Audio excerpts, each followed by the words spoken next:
The DC Universe is back. Hey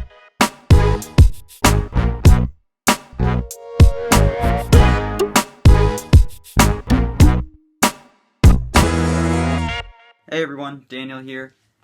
DC Universe Rebirth, #1. The big kick-off to DC's Rebirth initiative just came out yesterday, and it was something that I think I needed to talk about, because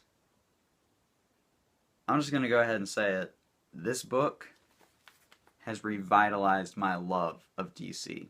Now, real quick, we're going to do a non-spoiler discussion of the book. It'll be pretty short.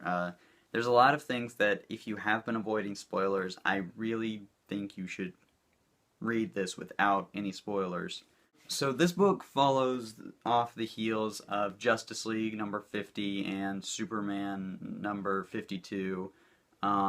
So obviously a lot of the big stuff that happened in there gets followed up on here, and I won't spoil what happens in those books, except to say that I won't say that you really need to read those books in order to read this, but if you have those, enhance your viewings. I didn't read the Superman books. I've not been enjoying a lot of the New 52 Superman books, but I did read Justice League, and there was some big to do at the end of Darkseid War. So Rebirth also basically takes us through the DC universe. We get reacquainted with it. It explores sort of what, through one character, it explores basically what's happened to the Earth since the New 52.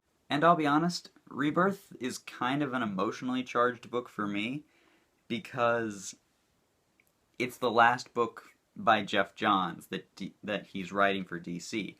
And Geoff Johns, to give you a little bit of context, Geoff Johns wrote this, the first comic I ever read. Well, not the first comic I ever read, but the first comic series I ever read and bought and all that. So, needless to say, Geoff Johns has a special place in my heart. And of course, I was someone who did not like the New 52 when it started. And while I got over that because I still wanted to read comics about Batman and the Flash, it was one of those things where I never really got over the fact that the New 52 was not very good and ruined the continuity that I really loved. But this is a giant middle finger to the New 52. And I dare say it's a giant middle finger to Dan DiDio and everything that he, well, I assume he ruined. Let's face it, Jim Lee, he had a part in that. I entirely blame Jim Lee for what happened to Superman. Just saying.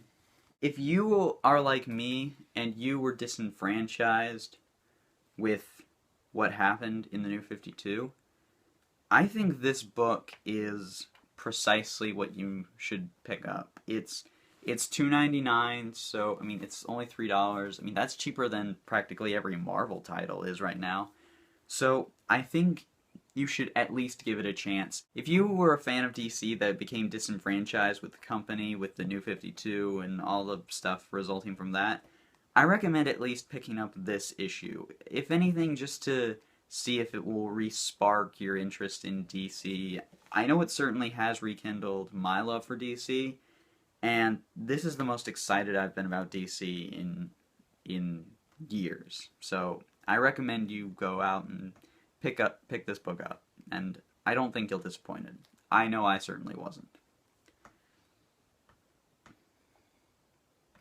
Now, let's talk spoilers. Alright, now we're going to start our spoiler discussion of DC Universe Rebirth. So, if you want to avoid spoilers and go out and pick this book up, then you have 5, 4, 3, 2, 1.